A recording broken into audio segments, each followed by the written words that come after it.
네이버에서 AP투자연구소를 검색하시고 홈페이지로 들어오세요. 김영재 소장이 매일매일 실시간으로 추천 종목과 시황 분석을 진행하며 장 마감 후 결산 내역도 투명하게 공개하고 있습니다. 주식이 어렵고 종목 찾기가 힘든 분들을 위해 무료로 진행하고 있습니다.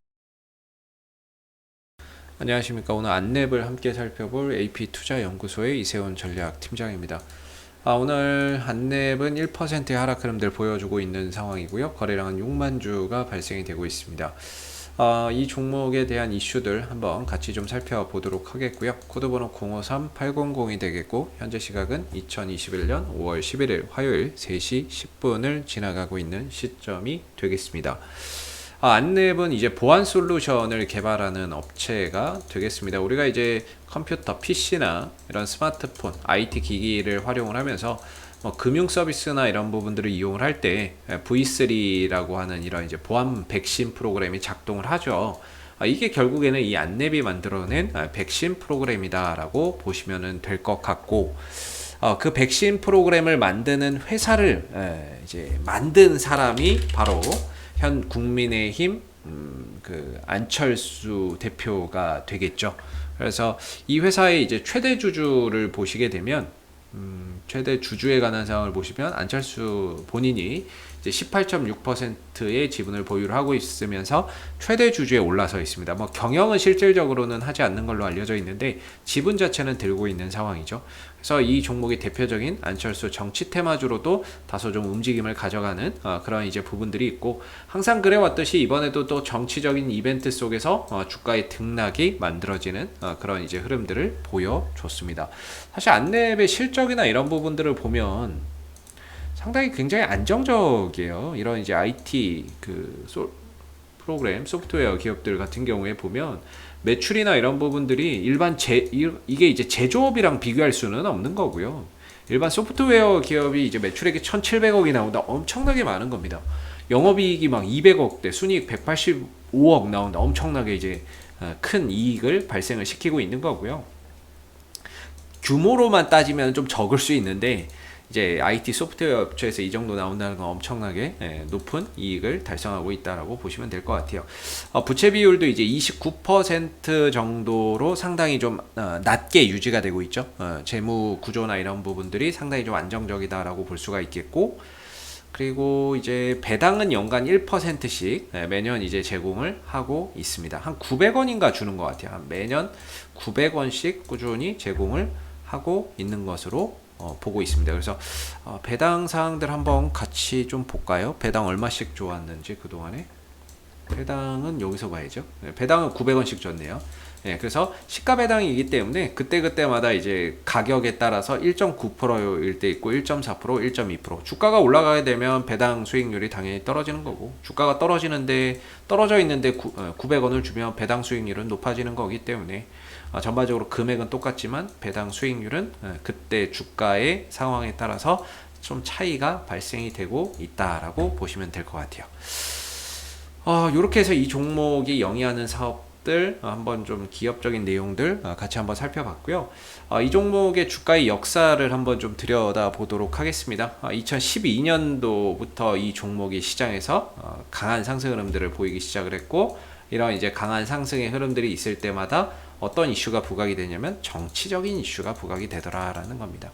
사실 이 안랩은 이 주식 시장에서 지금부터 한 1년, 2년, 3년, 4년, 5년, 6년, 7년, 8년, 9년, 10년 이내에 이제 주식을 좀 시작했던 분, 적어도 한 3년 이상 좀 되신 분들, 5년에서 5년 이상 되신 분들은 이 안철수 관련 종목에서 안랩이 대표적인 종목이라는 거는 모르시는 분들이 아마 거의 없으실 겁니다. 이거하고 써니전자하고 거의 동반해서 안철수 관련주의 양대 산맥이다. 이렇게도 지금 좀 불려지는 거고, 지금 2012년부터 현재까지 그렇게 또 안철수 관련주로서 명맥을 이어오고 있는 상황입니다. 그래서 이런 상승들이 나올 때마다 어떤 이슈가 부각이 되냐면 정치적인 이벤트가 부각이 될 때 주가는 치솟아 올랐다라고 볼 수가 있겠죠. 이 처음에 주가가 올라갔던 2011년, 12년 대선에서도 역시나 정치적인 이벤트 속에서 주가가 움직였고, 2016년도는 총선일 겁니다. 총선에서 이제 국회의원 총선거 거기서 이제 주가나 이런 부분들이 또 올라서는 부분들이 있었고 2017년도에는 우리나라 조기 대선이 있었죠.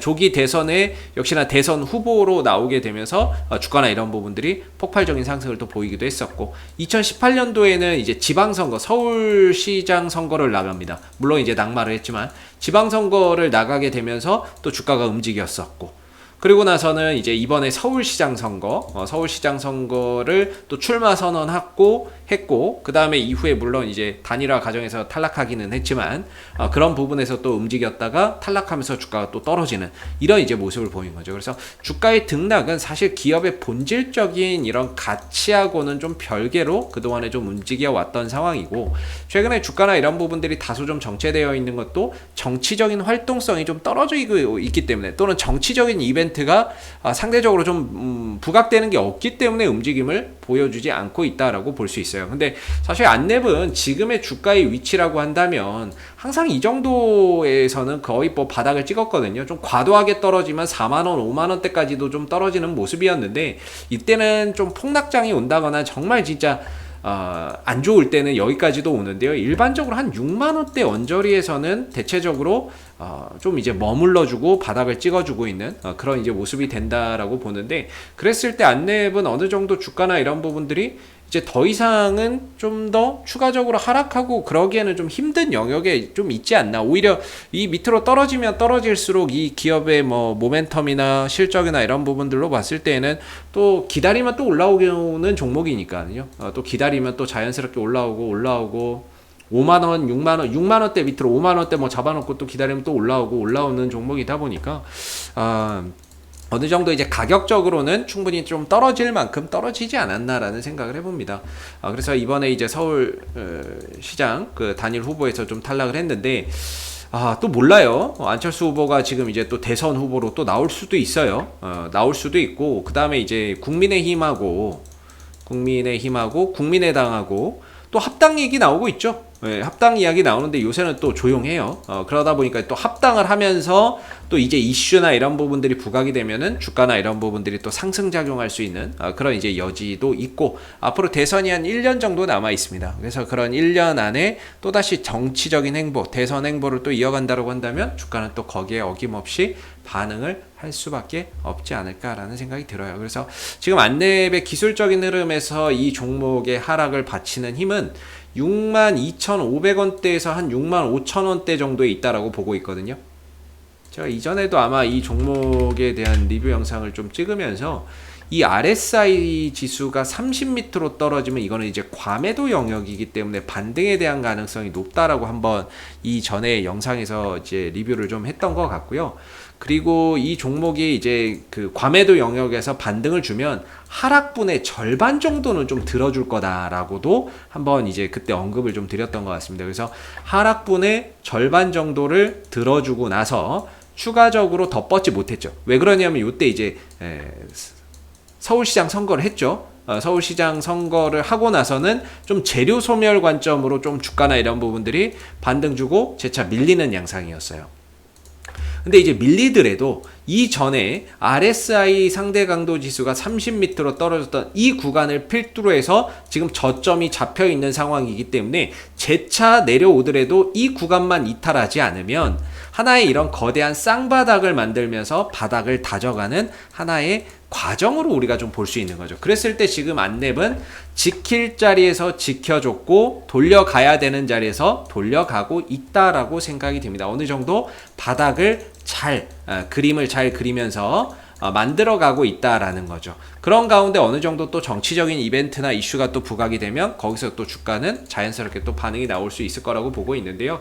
현재는 안랩이 어느 정도 이제 정치적인 기대감이나 이런 부분들로 인해서 올라갔던 그런 부분은 다시 원점으로 내려왔잖아요. 처음에 주가가 급등하기 이전 수준으로 내려왔기 때문에 서울시장 출마에 대한 그런 프리미엄이나 이런 이제 기대치는 완전히 지금 상황에서는 제로가 돼버린 상황인 거죠. 그래서 지금은 뭔가 그런 정치적인 기대치나 이런 것들이 이제 거의 제로가 되어 있는 상황이기 때문에 전반적으로 빠질 만큼 좀 빠진 자리에서 바닥을 좀 이렇게 쌍바닥을 찍어가면서 바닥을 만들어가고 있다는 건 상당히 좀 긍정적인 것 같고 수급적인 부분들 속에서는 딱히 이 종목이 좀 아쉽게 뭐 이렇게 외국인들 기관들 쪽에서 큰 포인트를 잡기가 좀 어렵습니다. 최근 1개월 정도의 흐름 속에서 외국인들 기관들은 계속해서 팔았고요. 2달 정도를 봐도 외인들 기관들은 팔았습니다.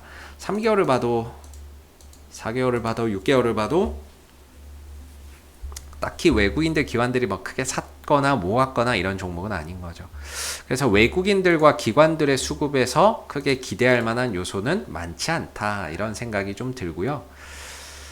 어느 정도 이제 이 종목이 기술적인 관점에서 좀 포인트를 둬야 될 것 같은데, 현재로서는 저는 그렇습니다. 65,000원에서 62,500원의 기준을 두고 가자. 이 구간이 바닥이 될 수 있는 자리고 지지를 딛고 올라설 수 있는 자리라고 봐야 될 부분인 것 같고, 사실 여기 깨지면, 이거 깨지면 당분간 또 답 안 나오거든요. 당분간 또 답 안 나오기 때문에 현재로서는 지난 이제 3월달 하순에 찍었던 이 구간의 좀 지지 여부를 확인하면서 계속적으로 지켜봐야 되는 부분들이 될 것 같고, 어느 정도 이제 조정 국면에서 벗어나서 5일선 위로 주가가 올라타고 있기 때문에 방향 전환도 조심스럽게 일어나고 있는 것 같습니다. 그래서 65,000원과 62,500원에서 지지 이후에 반등을 한번 기대해 보면 좋을 것 같고, 그런 차원에서는 이제 보유하고 계신 분들의 입장에서는 저는 좀 홀딩하는 게 맞지 않을까라는 생각이 들고, 신규 매수나 이런 부분들도 한번 좀 생각해 볼 수 있는 그런 자리가 아닐까 싶습니다. 그래서 지지 반등 이후에 만약에 주가나 이런 부분들이 단기적으로 올라선다면 1차적으로는 한 72,000원대 정도가 좀 부딪히는 자리가 될 것 같아요. 이걸 넘어가면 그 이상으로 또 이제 포인트를 좀 잡아볼 수 있을 것 같은데, 당분간은 이제 아래로는 65,000원에서 62,500원, 위로는 한 72,000원 사이, 요 안에서 좀 제한적인 움직임이나 이런 것들을 좀 가져가지 않을까 싶습니다. 그래서 만약에 여기서 이제 박스권을 또 돌파해서 안착을 하게 된다면 그 이후의 흐름에서 또 추가적인 상승을 기대해 볼 수 있는 여지가 또 생기겠죠. 그러나 현재로서는 이 안에서 좀 갇혀 있는 모습이고, 뭔가 또 정치적인 이벤트나 이런 것들이 부각됐을 때 주가나 이런 부분들이 재차 좀 상승할 수 있는 가능성을 또 기대해 볼 수 있을 것 같습니다. 뭐 같이 움직이는 종목으로는 써니전자나 뭐 이런 것들도 있는데요. 저희 여기도 이제 거의 쌍바닥이네요. 예, 뭐 패턴으로는 뭐 거의 쌍바닥인데, 저희 AP투자연구소 홈페이지 오시면은 홈페이지에 이렇게 보시면 저희가 여기 이제 그 주식 강의 자료를 하고 있어요. 여기에서 이제 클릭을 해보시면 저희가 여기서 이제 시장에서 이슈가 되는 관련주들 이렇게 쭉 요약해 놨거든요. 오세훈 관련주, 뭐 오세훈 관련주, 뭐 카카오페이 관련주, 뱅크 관련주, 이런 식으로 요약을 많이 해놨어요. 그리고 여기 보면 이제 안철수 관련주들도 있고요, 윤석열 관련주도 있고, 이런 식으로 다 요약을 좀 해놨으니까 AP투자연구소 홈페이지에 오시면은 안철수 관련주들 쭉 확인이 또 가능하세요. 주식 강의 자료나 이런 부분들 확인하시면 또 관련주들 또 미리미리 또 파악하실 수 있으니까 홈페이지 한번 방문을 하셔서 뭔가 이제 관련주들 한번 또 체크를 해보시는 것도 좋지 않을까라는 생각이 듭니다. 그래서 안랩은 지금 자리면은 거의 뭐 써니전자와 동일하게 또 쌍바닥 찍고 바닥 잡아주는 것 같아서 어느 정도는 지금 자리에서는 다시 상승 또는 반등 모색하지 않을까 싶고요. 아래로 65,000원, 62,500원 자리만 크게 훼손하지 않는다면은 추가적으로 더 떨어지기보다는 반등에 대한 가능성을 조심스럽게 기대해 볼 수 있다라고 생각이 좀 드는 부분입니다. 자, 앞으로도 안랩은 이슈가 생길 때마다 계속해서 리뷰 영상 남겨드리고 있으니까는요, 구독과 좋아요 한번 눌러주시고 오늘 영상은 여기서 마무리하도록 하겠습니다. 감사합니다. 그리고 무료 추천 종목을 매일매일 드리고 있습니다. 네이버에서 AP투자연구소를 검색하시면 웹사이트 상단에 AP투자연구소 홈페이지 링크가 나옵니다. 클릭하시게 되면 AP투자연구소의 홈페이지로 접속하실 수가 있는데요. 가운데 무료 추천 종목의 카테고리에 2021년 무료 추천 종목을 클릭하시게 되면 소장님께서 매일매일 국내외 시황에 대한 실시간 브리핑과 함께 무료 추천 종목을 댓글로 드리고 있습니다. 하나 눌러서 들어가 보게 되면요, 댓글 리딩은 아침 7시 23분부터 진행이 되었고요. 무료 추천 종목을 보시기 전에 꼭 읽어보세요도 참고해서 읽어보시면 좋겠습니다. 그리고 간밤에 있었던 미 증시 상승 또는 하락에 대한 시황에 대해서도 댓글로서 이렇게 멘트를 적어드리고 있고요. 그리고 9시가 되게 되면 이제 무료 추천 종목이 나오게 됩니다. 무료 추천 종목의 종목명, 그 다음 매수가, 1차 목표가, 손절가가 함께 제시가 되고요. 보편적으로 적게는 2종목에서 많게는 3종목씩 매일매일 로그인을 하지 않아도 누구나 볼 수 있게끔 접속하실 수가 있습니다.